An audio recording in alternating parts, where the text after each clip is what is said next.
Hello everyone, আজকে আমি রান্না করব Thai soup with chicken and prawn. তো প্রথমে আমি কড়াইটা গরম করে এর মধ্যে দিয়ে দিলাম সয়াবিন তেল। তেলের মধ্যে আমি প্রনটাকে ভেজে নিচ্ছি। এর সাথে দিয়ে দেবো একটু আদা কুচি। তো আর কিছুক্ষণ ভেজে আদা কুচি আর প্রনটাকে ভেজে নিয়ে এরপর আমি এর সাথে সিদ্ধ করে রাখা যে চিকেনগুলো ছিল সেগুলো অ্যাড করে দিচ্ছি। চিকেন সেদ্ধ করা যে পানিটা ওইটা আমি আলাদা করে রেখে দিয়েছি।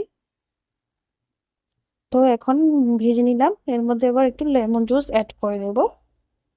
লেমন জুস অ্যাড করা হয়ে গেলে এরপর আর কিছুক্ষণ নেড়ে চেড়ে আমি এর মধ্যে চিকেন স্টকটা দিয়ে দিচ্ছি, যেটাতে আমি চিকেন সিদ্ধ করেছিলাম ওই স্টকটা।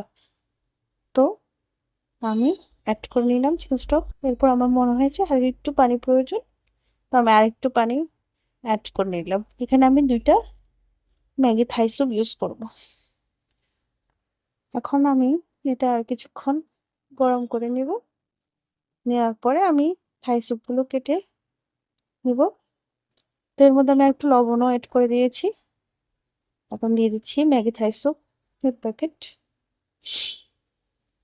এটা আসলে খেতে অনেক মজা হয়, আপনারা বাসায় করে দেখতে পারেন।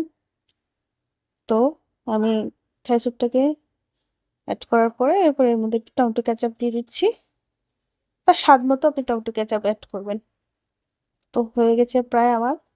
এটা একটু থিক হলে আমি নামিয়ে নিব। উপর থেকে একটু ধনিয়া পাতা ছড়িয়ে তারপর আমি এটা নামিয়ে নেব। তো ফাইনাল লুক এই হচ্ছে আমার থাই স্যুপের। খেতে অনেক মজাদার হয়েছে। Thank you.